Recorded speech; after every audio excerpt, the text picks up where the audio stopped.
सोलापुरात स्फोट, कामगारांच्या पायाचे तुकडे. सोलापूर शहरातील जुनी मिल कंपाऊंड परिसरात सोमवारी सायंकाळी झालेल्या भीषण स्फोटात एका कामगाराचा पाय गंभीर जखमी झाल्याची धक्कादायक घटना घडली. सहारा गन हाऊस येथील साहित्य वाहनात ठेवताना हा स्फोट झाला असल्याची प्राथमिक माहिती समोर आली आहे.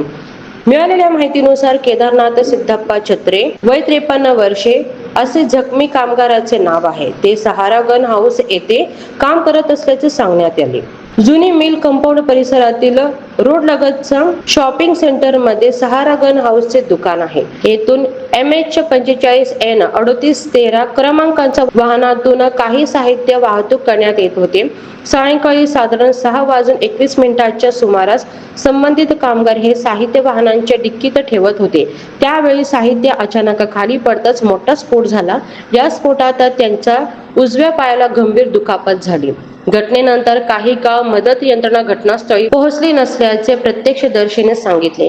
दरम्यान सामाजिक कार्यकर्ते तथा शिखर पहारिया फाउंडेशनचे प्रमुख राज सलगर यांनी तात्काळ घटनास्थळी धाव घेत जखमी कामगाराला आपल्या वाहनातून सोलापूर शासकीय रुग्णालयात दाखल केले. वेळेत उपचार मिळाल्याने जखमीची प्रकृती गंभीर असली तरी स्थिर असल्याची माहिती मिळाली आहे.